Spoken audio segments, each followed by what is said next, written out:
Buenas noches, yo soy Mireya Imas y esto es Observatorio Cotidiano, una mirada desde las ciencias de la sustentabilidad. Hoy vamos a hablar del Nevado de Toluca, una de las áreas naturales protegidas de nuestro país, y vamos a hablar de qué y para qué sirven las áreas naturales protegidas y en particular del tema del Nevado de Toluca, que ha estado en los medios últimamente debido a un cambio en su nivel de categoría.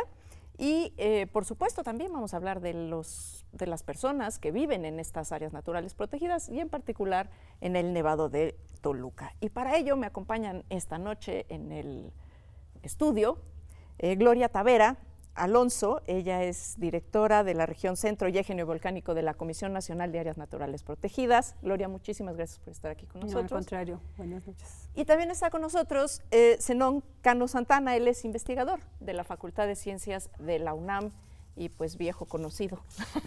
Zenón, ¿cómo estás? Muchas gracias bien, por estar Mireya, aquí muchas con gracias por la invitación. Y bueno, comencemos con el tema, entremos de lleno a decirle a nuestro público qué es un área natural protegida y por qué protegemos áreas naturales, por qué tenemos que protegerlas. Gloria. Pues bueno, es una pregunta muy importante porque justamente las áreas naturales protegidas son estos espacios y territorios que tienen una regulación diferente al resto del territorio y son estos pequeños territorios en donde se concentra nuestra riqueza natural.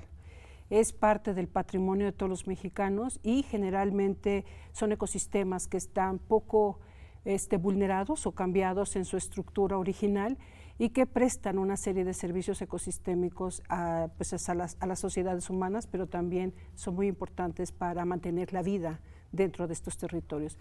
Entonces, esos son las áreas naturales protegidas. Cuando hablamos de servicios ecosistémicos, ¿por qué son importantes los servicios ecosistémicos, Ana? Y un poco qué son, ¿no? Para compartir con nuestro público, porque nosotros como que ya nos la sabemos, pero no necesariamente todo el mundo entiende, ni entendemos lo mismo cuando hablamos de servicios ecosistémicos. Pues la civilización humana depende de los beneficios que otorga la naturaleza. Y de la naturaleza obtenemos agua, aire, comida, suelo, recreación, paz espiritual, salud mental y una serie de beneficios que haría imposible el sostenimiento de la civilización humana sin los servicios ecosistémicos, es decir, aquellos beneficios que aportan los ecosistemas naturales a las sociedades humanas. Es una forma, yo pienso, de que nos hemos inventado los humanos y en particular desde las ciencias, un poco para convencer al resto del mundo de la importancia de la conservación de la naturaleza. Que no se trata solo de un capricho y de que es linda y de que se ve bonita, sino que de esta relación de la cual pues no podemos escapar, que es esta relación con la naturaleza, porque al final del día pues nosotros somos parte de la naturaleza. ¿Cuáles son las características que hacen del Nevado de Toluca un espacio de conservación? ¿Por qué es un área de conservación? Bueno, era antes un parque nacional y ahora ha cambiado su categoría. Platícanos un poquito, ¿por qué es importante y por qué cambió de categoría? Bueno, el Nevado de Toluca es la cuarta montaña más alta en México. Forma parte de una región muy importante a nivel país, que es la parte central, que es el eje transmexicano, que nosotros desde el punto de vista administrativo le llamamos el eje neovolcánico. Es esta zona donde se confluyen toda la parte neotropical de la parte del sur del continente y la parte neártica de la parte norte. Aquí este espacio da origen a una serie de una riqueza y diversidad de especies de flora y fauna. ¿Qué es lo que hace que México sea uno de los países más megadiversos del mundo? Es correcto, ¿no? Entonces, esta estructura, además de que en 1936, por toda una iniciativa que hubo por parte del licenciado, el ingeniero Lázaro Cárdenas, se creó este Parque Nacional, que era una categoría básicamente por dos razones. Ese era general, ¿no? General, sí, es verdad. Militar. Militar. El general Lázaro Cárdenas lo que hizo fue que en el 36, por su belleza escénica, por el contorno y porque además por la provisión de su riqueza, por la aportación de agua, lo decretó, fue el primer decreto, ¿no? En enero de 1936. ¿Es el primer parque nacional que se decreta en el país? No, de hecho el primer parque nacional fue en 1917, que fue el Parque Nacional Desierto de los Leones. Es cierto, fue el Desierto de los Leones. Y luego en los 30 hubo que una ya serie queda de poco parques. del Desierto de los Leones, ¿no? Y luego hubo una modificación al decreto en el 1937, en febrero del 37, en donde se abrió un espacio para que se hiciera un poco el aprovechamiento forestal, dado que era un sitio muy importante con bosques para poder hacer alguna actividad forestal. Mismo que también justamente se hizo una veda total en los años 70 porque hubo mucho cambio del uso del suelo en ese territorio y se empezó a mermar, ¿no?, toda la parte de la aportación del agua. Y esta es la razón por la cual en el 2013 se hizo este cambio de categoría, porque hay que recordar que tenemos en la Ley General del Equilibrio Ecológico 6 categorías de áreas naturales protegidas. Así es. Una de ellas es el Parque Nacional y dentro de las 6 categorías es la categoría más restrictiva. Y en el tema, por ejemplo, estos cambios de uso de suelo, y esto lleva al tema de que hay gente que habita en estas áreas naturales protegidas, ¿no? En particular en nuestro país, en prácticamente todas las áreas naturales protegidas hay comunidades en el interior. Y nos ha costado mucho trabajo hacer la conservación con las comunidades. Y quizás esa es una de las razones por las cuales hay que buscar categorías que nos permitan, como el caso de las reservas de la biosfera, ¿no?, incorporar. Pero, ¿cómo sumamos a las comunidades a la conservación, Zenón? Pues es un gran desafío, Mireya, para gran parte de la comunidad académica. Para una parte que yo conocí, había una preocupación por este cambio de estatus, exactamente por lo que acaba de decir Gloria, de una categoría de parque nacional en donde hay restricciones para la explotación extractiva. Este nuevo estatus da permiso en 3 ámbitos. El de flora y fauna. Sí, en área de protección de flora y fauna ya permite la explotación extractiva de recursos naturales, eso, ¿no? Las actividades agrícolas y pecuarias y la construcción de infraestructura pública y privada. Entonces son 3 ejes preocupantes para la sociedad porque el Nevado de Toluca tiene como importancia abastecer de agua, una regulación climática. Ya se reconocía desde los años 30 que toda gran ciudad debería estar asociada a grandes montañas con bosques que le permitieran recargar sus acuíferos. Recargar sus acuíferos, porque poblaciones humanas iban a depender de ellos. A mí me fascina esa filosofía del decreto, ¿no?, del general Lázaro Cárdenas. Esa visión que desde los 30, sí, desde que los pareciera 30. Que entonces se tenía bastante clara esta interacción entre la conservación y el servicio ambiental, aunque no se le llamara así. Pensaban en agua, pensaban en erosión, pensaban en suelo, y en recreación, en lo importante que era para el turismo, para que los mexicanos entraran y vieran la naturaleza. Por incorporar a las comunidades, quiero entender por eso, toda una problemática que tiene que ver en cómo subsisten las comunidades, que es lo que quiero entender. ¿Cómo subsisten las comunidades? Ese es uno de los grandes temas, es el cambio, pero es un gran desafío porque cositas como que están en el plan de manejo de ya dar permiso para la construcción de infraestructura pública y privada. Ese es quizás uno de los riesgos, pero en el tema del manejo, sí, la idea de Parque Nacional excluía un poco a las comunidades, incluso en algunos se reubicaban las comunidades para la conservación.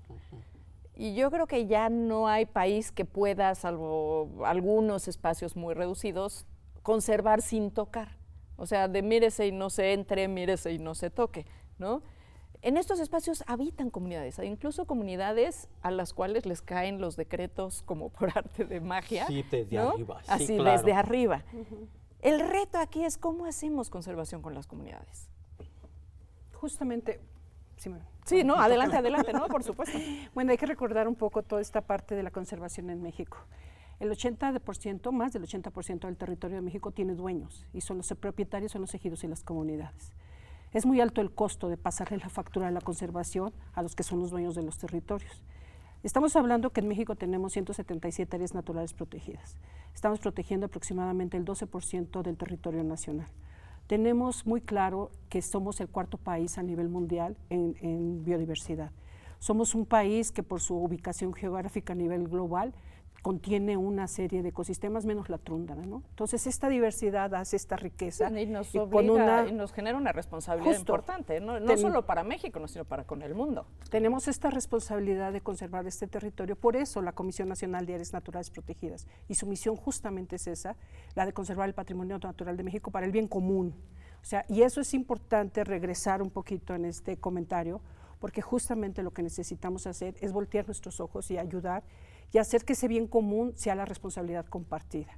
No podemos poner en una categoría tan restrictiva, que fue básicamente una iniciativa que venía del norte, de Estados Unidos, como el Yellowstone y demás, Sí, donde no hay gente, parques, claro.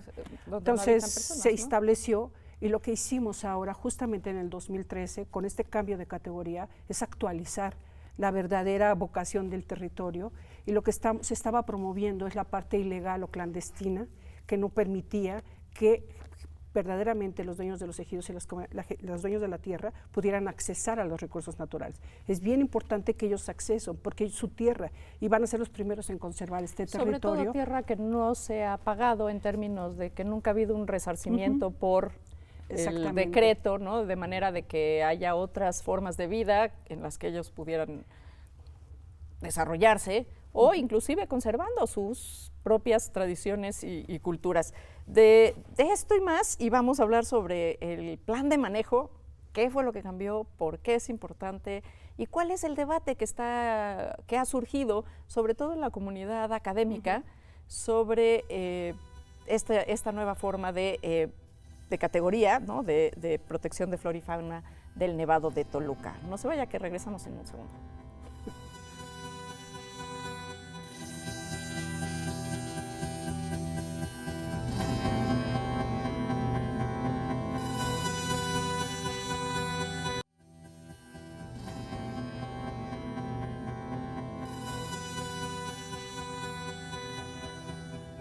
Pues estamos aquí platicando del plan de manejo del Nevado de Toluca y pues vamos a ver que nos platiquen aquí nuestros invitados, Gloria y Zenón, qué es un plan de manejo, para qué sirve y por qué es importante en este caso y cuál es el debate que está realmente hoy sobre la mesa, ¿no? La visión desde la administración pública, ¿no? La Comisión Nacional de Áreas Naturales Protegidas, y la visión que han tenido diversos investigadores sobre cómo manejar el área. Cuéntanos, ¿qué significa este nuevo cambio de categoría? ¿Qué sí se puede y qué no se puede hacer en el área de protección de flora y fauna que no se podía hacer en un parque nacional? Okay. Pues recordar que el primer decreto fue en 1936 y ahora estamos en el 2016. Hace 80 años fue que se estableció el primer decreto de conservación del territorio. Y sí ha cambiado la idea de conservación, ¿no? Antes era un poco excluyamos a las poblaciones y conservemos intocado, sí. ¿no? El programa de manejo es el instrumento rector que planifica las acciones y las actividades con los objetivos muy claros. Aunque a veces no se cumplen tanto. ¿No? Bueno, mucho tiene que ver con el grupo de trabajo con el que uno esté y la capacidad de vigilancia del propio Estado para conservar estos espacios. Es más allá de la vigilancia, porque yo creo que la vigilancia, cuando tienes a gente como son los dueños los dueños de los territorios, ellos forman parte de esa misma vigilancia. Ellos son los más interesados en que esos territorios se mantengan. Y así lo hacen en muchos territorios en todo el país. O sea, no es exclusivo para el Nevado, sino se tienen todos estos comités de vigilancia comunitaria que se capacitan y que se están haciendo este recorrido a través de todos los territorios. Pero el programa de manejo, este es instrumento en donde además viene la subzonificación, son 7 apartados, que es en el caso del Nevado, es ¿Ese es el nuevo? Ese es el nuevo, ese es el primero y el único que ha salido después de 80 años. Entonces, bueno, es que ese también es todo un tema, ¿no? Tenemos muchas áreas naturales protegidas sin plan de manejo. Pero tenemos 177 áreas naturales protegidas en el país. Actualmente hay en 107 programas de manejo publicados. El desafío es que al 2018 tengamos el 100% de las áreas naturales protegidas con su instrumento regulador. Esto nos permite que además a nosotros... son instrumentos que hay que estar actualizando porque el mundo está cambiando a una velocidad y las poblaciones están creciendo, sobre todo las que están circundantes o adentro. incluso los modos de vida están cambiando. Pero nos da la oportunidad, porque la primera parte es el diagnóstico, la problemática que se identifica, después vienen los subprogramas, hacia dónde vamos con los tiempos. ¿Y cuál es la problemática hoy en el Nevado de Toluca? Bueno, son varias, mucho tiene que ver con la parte del cambio de uso del suelo, por las cuestiones de agricultura, en este caso el tema de la papa, que ha sido como un tema bastante fuerte, ¿no? Dentro de la parte baja del la territorio. papa? Bueno, hay muchas empresas externas que están rentando los territorios a los ejidatarios, por eso es tan importante poder darles otras opciones de acceso a sus recursos naturales, pero de reconversión de este tipo de actividades que se realizan en el sitio. Y justamente aquí se plantea esa problemática, una es esa, la otra tiene que ver con la sanidad del bosque, que tiene que ver con plagas y enfermedades, otra tiene que ver con todos los impactos que se hacen a través de todo el turismo no planificado. Entonces, tenemos una serie de desafíos que vamos a enfrentar y justamente se atiende en esta parte, en la parte de la problemática, después vienen todas las reglas administrativas, lo que se puede y no se puede. Estos documentos son ágiles, se trabajan durante 5 años, se implementan Bueno, y dentro bueno, 5 años es mucho. Pero por eso era tan importante la publicación. No, es muy importante tenerlo. Exacto. Por supuesto que es muy importante y todavía tenemos una deuda importante con varios planes de manejo, pero déjame regresar a un tema que a mí como bióloga siempre me ha causado un poco de, y mira que yo trabajé en la CONAMP en algún momento de la historia, es este tema de la sanidad del bosque. ¿En qué momento los humanos nos volvimos los jardineros de los bosques, Zenón? Pues yo creo que empezamos a preocuparnos por los recursos forestales, por este uso que tú tienes en mente. El momento en que le damos un valor a los bosques, entonces ciertos procesos naturales, ciertas interacciones naturales, como el problema del muérdago o del escarabajo descortezador, que son plagas que nosotros mismos hemos introducido en muchos sí, casos. que es posible que hayamos inducido, hayamos acentuado, pero que todavía no lo entendemos bien. Yo tengo un grupo de trabajo estudiando el muérdago en el Parque Iztapopo y entendemos que el muérdago es parte de un proceso natural que todavía no sabemos hasta dónde es. Es dañino en el sentido si voy a explotar la madera, pero los muérdagos le dan hábitat a aves, a mamíferos, a artrópodos.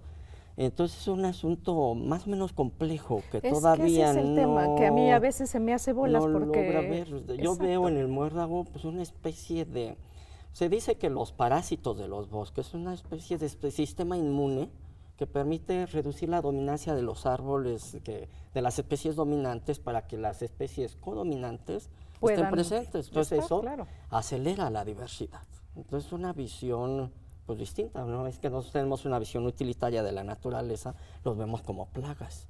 Pero si no fuera así, son parte de las interacciones.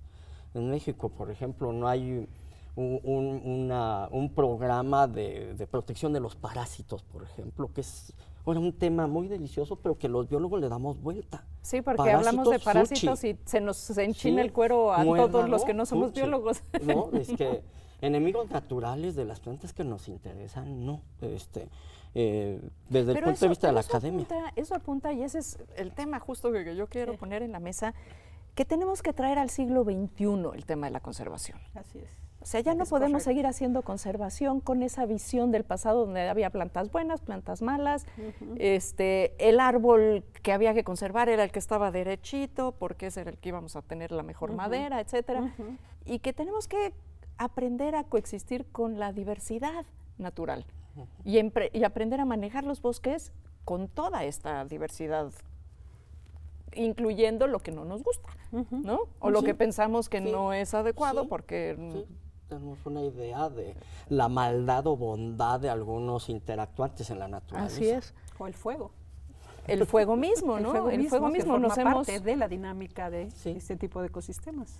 Nos hemos vuelto los peores enemigos del bosque porque no permitimos el proceso natural de fuego, que es parte del renuevo de los bosques, ¿no? En muchas especies de árboles requieren del choque térmico para que las semillas germinen. Así es, sí. ¿No?